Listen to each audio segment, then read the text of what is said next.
22 Magnum handgun ammunition versus rifle ammunition. I kind of want to see what we get for performance between both of these here. And I've had a lot of people tell me that rifle ammunition and 22 Magnum uses different powders than handgun ammunition, but I'm not really convinced of that. But what I am convinced of is the bullets do seem a lot different here. So what I want to do is I want to do a ballistic test between, handgun ammo and rifle ammo, because for a long time this would be what was available. And this is our most common 22 Magnum round, our Maxi-Mag 40 grain hollow point. I'm going to compare it to our Speer Gold Dot, which I believe that's been around the longest for defensive handgun ammo, a 40 grain hollow point. So I'm going to do my ballistic test through my 3-inch LCR X here, but I also want to kind of see what we get with this 2.5-inch, I think it's 2 5/8" Heritage Barkeep, and this I think it's 5 7/8 or 4 7/8 Heritage Rough Rider with our ammo here, our Maxi-Mag. Just kind of see, just for fun, what we get. But I'm going to do my ballistic test with this 3-inch LCRX. So I'm going to go through the chronograph, see what kind of velocity and accuracy I get at the same time. Then I'm going to do my 10% clear ballistic test. So with our first shot, we're just going to go straight plain clear ballistics and nothing else. That's going to be our best case scenario, where we don't get any denim in the way to clog a hollow point, we don't get any resistance. And then I want to compare it to my next shot, which is going to be 4 layers of denim, 3 inches of clear ballistics to represent hitting a pectoral muscle, because clear ballistics is about half as dense as real flesh. 1/4 inch medium density fiberboard to represent hitting ribs or sternum, into more clear ballistics. And my thought is, while handgun ammunition might be designed to expand, when we hit a real world barrier like this, I'm not really sure that the handgun ammunition is going to be the best choice, because everything changes when we go through something a little bit hard, when we go through denim, stuff like that. So I'm going to do that, and then I'm going to shoot my steel target from a little distance, see what kind of practical accuracy we can get. So let's get started with this test. All right, first up, I just want to run our Heritage revolvers, our 2 5/8, and then our 4 7/8, I believe it is, with our Maxi-Mag. And then I'm going to compare that Maxi-Mag velocity to my 3-inch LCR, and then I'm going to run the Gold Dot in the LCR. So let's see what we get with our little barkeep here. 1191, 1129.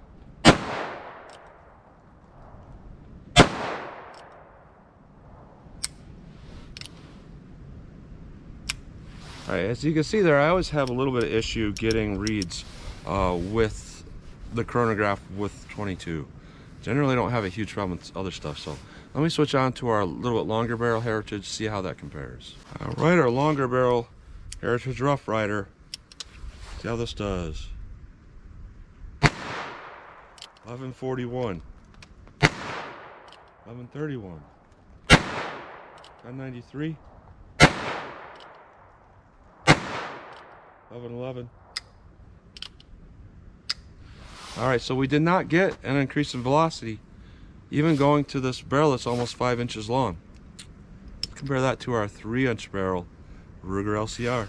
Alright, we got our Maxi-Mag and our 3-inch barrel. That's almost a 5-inch barrel, and we're hitting about 1100. This would have to be significantly slower. Let's see what we got. 1302, 1303,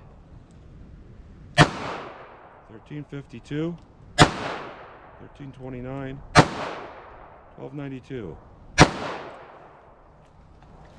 So what we're seeing here, we've got fine case ejection, and we have a significant increase in velocity over even longer barrels. And that's something about 22 Mag I wanted to make a point about, is that with 22 Mag, your revolver build quality matters significantly. Everything has to be just right, and with more expensive revolver like this LCR, it is right. So now I'm going to compare that to our Gold Dot and see what we get.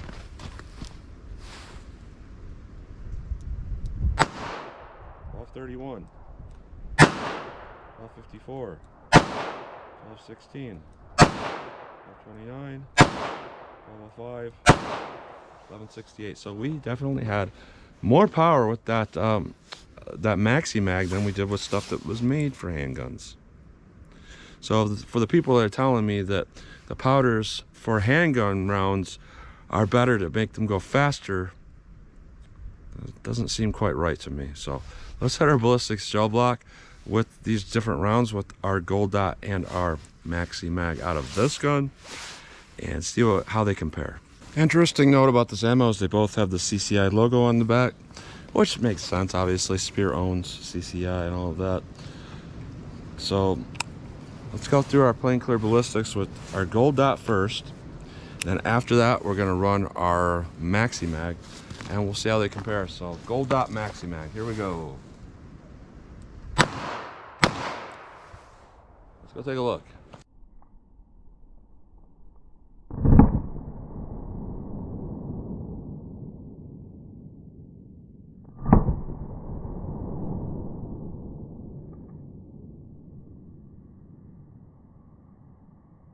All right, so there's definitely a difference there. This is kind of interesting.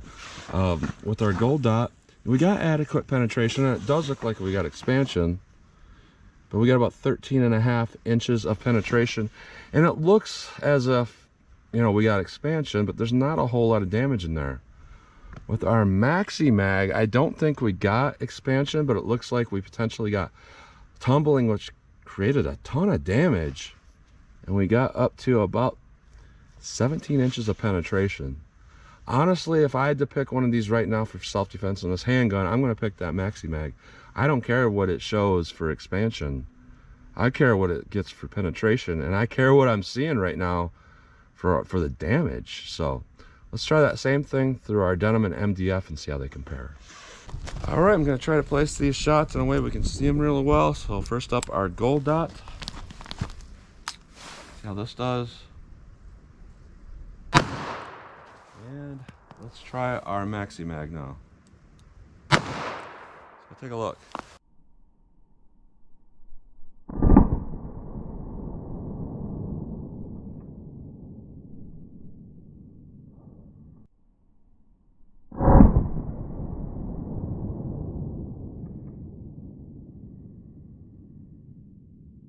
All right, so it almost looks like the paths intersect, but you're only seeing it from the front.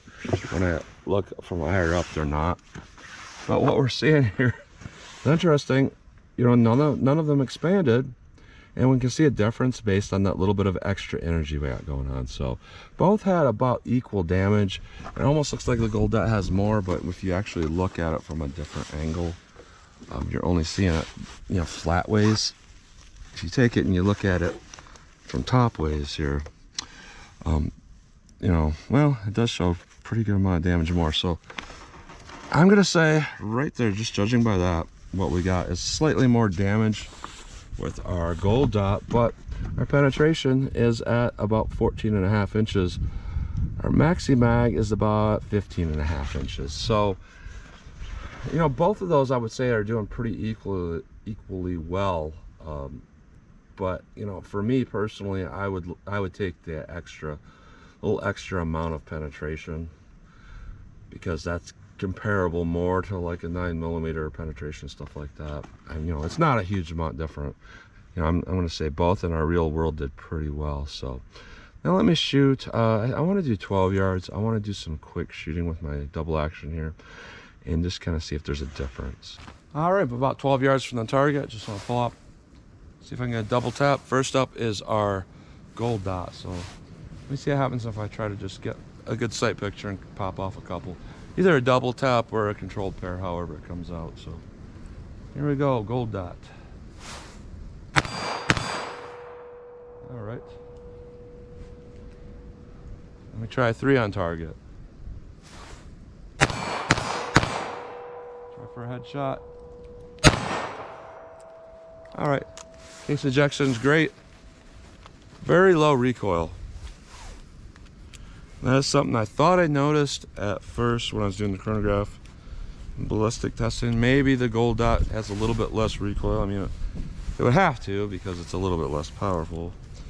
But maybe not, because of powder, you know, powder combinations. But again, I don't think they're putting different powders really in these cartridges. I think they're just maybe lowering it with the gold dot a little bit. So same thing here, Maxi-Mag, pull up, try to get just a double tap or a controlled pair. All right, 3 on target. Headshot. Missed it. So what I'm seeing here is, you know, case ejection's fine.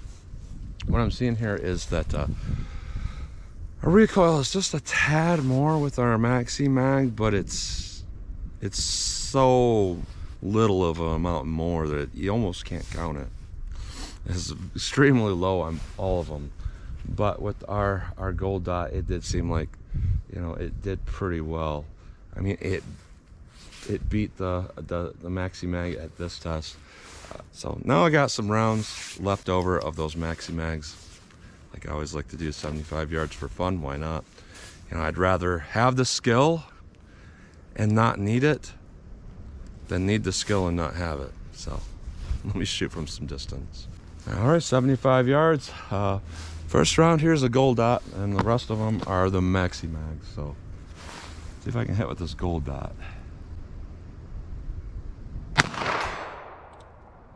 Not sure. Maxi-Mags now.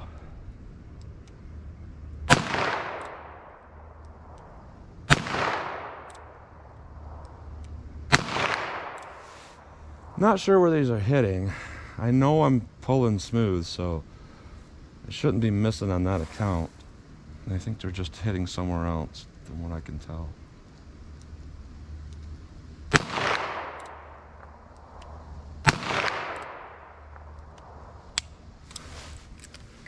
Alright, let me try some more. Let me aim high. I'm not really sure where they're hitting.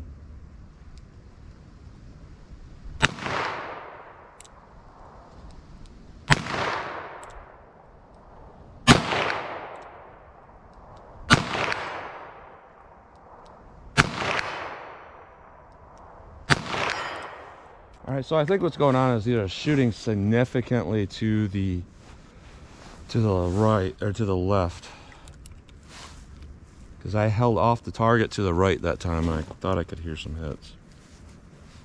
Interesting thing about camera angles is sometimes you can't always tell what's going on downrange. Sometimes rounds will actually hit to the left and it'll show on camera that they're hitting to the right because the angle is down underneath the target in such a weird fashion. It's picking up on the right side. It's really bizarre. It's hard to even explain it, but that's how it is sometimes. So let me keep going, aiming a little bit to the right.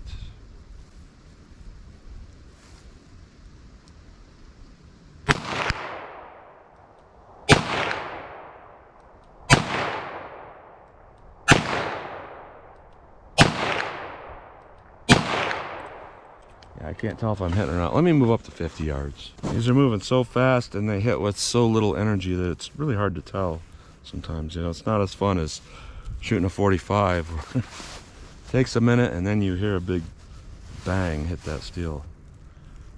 But these I can't hear at all if I'm hitting.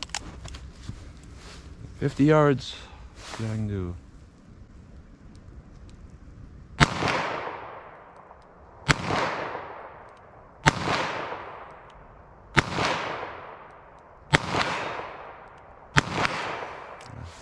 I'm just not hearing anything.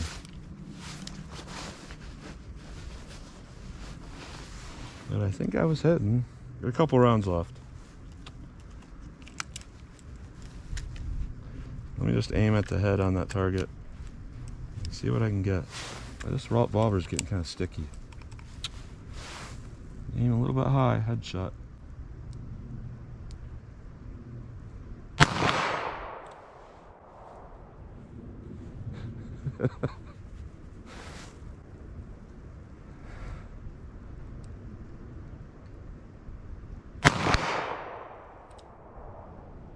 Not exactly sure where I hit, but I do know one of those times there was one mark and then there's a second mark. So I think for 50 yards this is doing a little bit better with this revolver.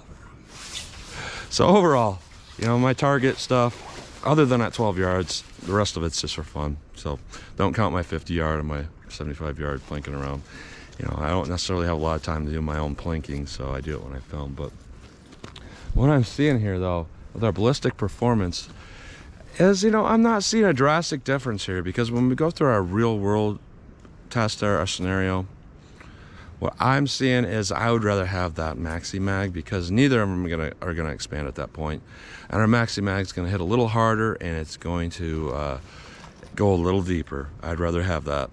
And when we went through our plain clear ballistics, let's say that's just a belly shot through a regular t-shirt or something where there's not a huge denim barrier there. Yeah, we got some expansion with that gold dot, but it makes you wonder, you know, it's something that is expanded to, like, you know, 32, 35 caliber versus something that's still at like 23 caliber. Is that going to be significantly better when the one goes deeper and does more damage potentially from tumbling?